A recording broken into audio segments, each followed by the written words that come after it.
Neymar জুনিয়রকে মনে করা হয় এ সময়ের সবচেয়ে টেকনিক্যাল গিফটেড প্লেয়ার।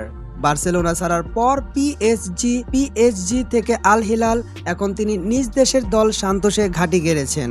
তিনি 5 জন খেলোয়াড়ের নাম উল্লেখ করেছেন যারা তার চেয়েও আরও বেশি টেকনিক্যাল বলে তিনি মনে করেন। প্রথমে যার নাম তিনি উল্লেখ করেছেন সে তার বন্ধু।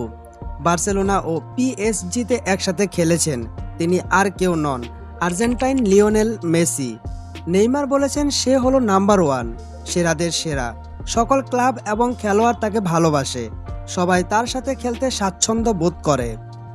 2 নম্বরে যার নাম বলেছেন সে হলো বেলজিয়ামের ইডেন হ্যাজার্ড। হ্যাজার্ড রিয়াল মাদ্রিদে গিয়ে খাপ খাওয়াতে পারেনি, ইনজুরি তাকে পেছনে ফেলে দিয়েছিল। চেলসিতে থাকার সময় হ্যাজার্ড নিজেই চেলসিকে 2 বার প্রিমিয়ার লিগের স্বাদ পাইয়ে দিয়েছিলেন। 3 নম্বরে বেলজিয়ামের আরেকজন কেভিন ডি ব্রুইনা, বিশ্বমানের মিডফিল্ডার। ম্যান সিটিতে 10 বছর খেলেছেন তিনি। কদিন আগে সিটি ছাড়ার ঘোষণা দিয়েছেন। 2023 সালের সিটির ট্রেবল জয়ে অন্যতম কাণ্ডারি ছিলেন। মার্কো ভেরাত্তি, ইতালি ও সাবেক পিএসজি খেলোয়াড়। 32 বছর বয়সেই তিনি ইউরোপীয় ফুটবল খেলেছেন।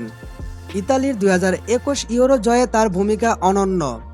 পিএসজিতে নেইমারের সাথে ভালোই জমেছিল এই মিডের। সবার শেষে নেইমার থিয়াগো আলকান্তার নাম উল্লেখ করেছেন।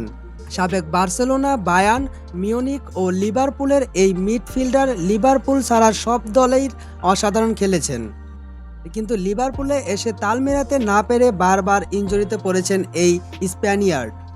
ফলে অকালেই তার ক্যারিয়ার শেষ হয়েছে। নেইমার 2021 ও মাই গোলে এক সাক্ষাৎকারে এ মন্তব্য করেছিলেন।